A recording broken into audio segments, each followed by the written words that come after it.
السلام عليكم ورحمة الله. يا اخوان، جيت نعاود لكم القصة ديالي. نهار بديت في الطاكسي، القصة ديالي من بعد ما دفعت الطلب باش ناخد رخصة الثقة.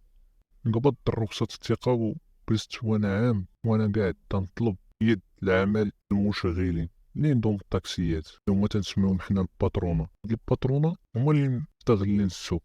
كاين اللي عنده 40 سيارة، كاين اللي عنده 50، كاين اللي عنده 120 سيارة الأجرة، هما اللي محتكرين السوق.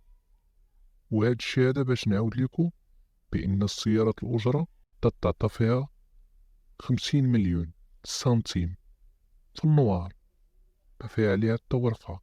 عاد تيديرو واحد الورقة اللي هو عقد تيدار فيه 12 سنة، تيدار فيه عقد كراء. وهي إلا جيتي تقرا لاغريمون اللي هي لاغريمون د السيارة الأجرة ما خصهاش تقرا، يعني القانون تيقول شكل والواقع في شكل. هذا موضوع آخر. نجي نعاود لكم القصة ديالي. أول نهار خدمت في الطاكسي لقيت مشاكل، ما كنتش تنعرف المقاهي، ما تنعرفش فناديق، ما تنعرفش أحياء أزقة، بزاف الأحياء ما تنعرفهمش. ولكن تلاقيت مع ناس اللي تعاونوا معايا، تنقصد بالناس هما الزبائن. ناس تعاونوا معايا، كاين اللي تيوريني الوجه ديالو اللي غادي تيقول لي مثلا شي حيوان ما تنعرفوش، تيقول لي دوز من هنا دوز من هنا دور من هنا، تا كنت نوصلو الوجه ديالو وتضحك معايا وتقول لي الصبر وكذا، راه شي عادي، تيعطيني الأجرة ديالي. وخا حتى العداد يقدروا يضحكوا عليا، حتى العداد ما كنتش تنعرف ليه. هو ساهل ولكن في البداية تيجيك صعيب، حيت كاين الارتباك بزاف. وكاينين بعض الزبائن اللي تيتنمروا عليا وتيقولوا لي ملي ما عرفتيش لاش طالع للطاكسي. ورغم كامل هاد المشاكل تجاوزتها الحمد لله واستفدت مزيان. ومن بعد ما دخلت فكرت باش ندخل لمحطة الطاكسيات، محطة طرقية اللي تتواجد حداها محطة الطاكسيات، المطار، على سبيل المثال محطة القطار. تلقى سائقين تا هما من عالم آخر، تنبان ليهم أنا بحال جاي نزاحمهم في الميدان. ما تنجمعش كلشي ولكن كاين البعض. الطاكسي فيها مشاكل وفيها ضغوطات. أنا كان تيسحبني الطاكسي بأن مهنة سهلة، يعني تتسوق سيارة وغادي تتفج من هاد الحي لهاد الحي، من هاد الأزقة لهاد الأزقة، يعني سهلة.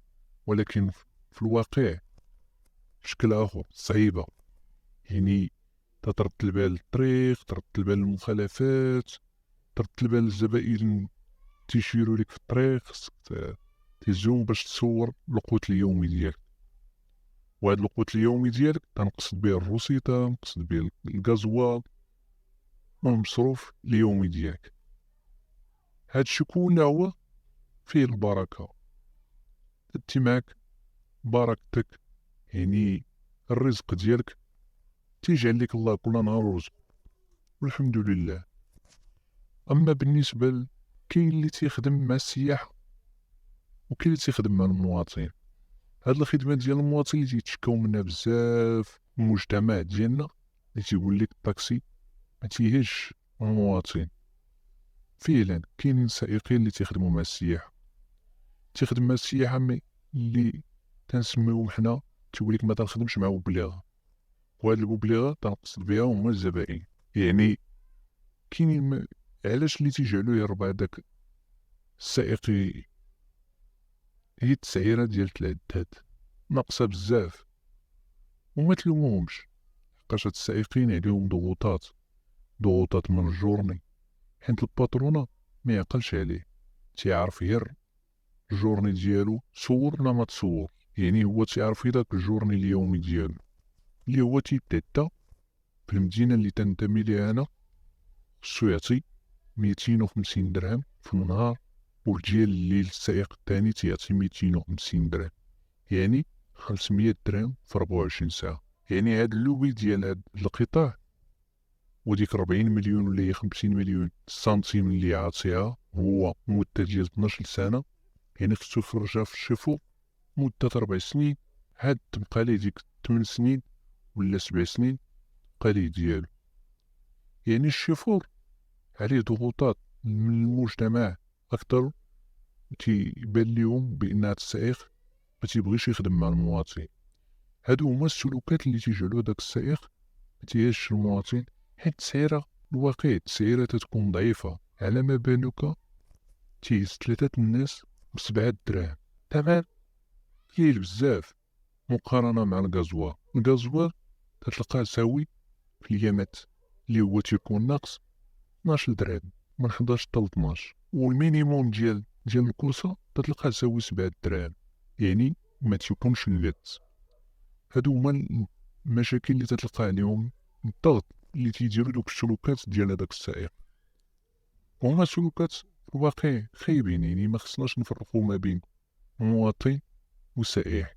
وبيني وبينكم جربت هذيك الخدمة باش نخدم مع السائح، وقفت انايا قدام الفنادق، تيجي السائح ما تيعرفش العداد، ماشي ما تيعرفوش، تيحاول يتجنبو باش ما يزيدش عليه، تيحاول هو يعرف شحال بغا يعطي، يعني تينوغوسي معاك في الثمن اللي بغا يعطيك، وتيعطيلك بخاطرو، ماشي يعني تيبغي هو ينوغوسي معاك. وصراحة ما تضربش الكيلومتراج بزاف وما تتعبش بزاف، وتدي معاك بركة، ماشي تنقولو بركة قليلة، ولكن بركة اللي غادي تعيشك. أما العكس إلا بقيتي خدام بالعداد وتتهز في المواطن، تتصور واحد البركة قليلة، يعني تتقد كيف اليوم واحد. والسائق راه ما يصور اللي صور، نهار تيقعد تتبان فيه، يعني حيت ما عنده لا صحة، ما عنده لا ضمان اجتماعي لا والو.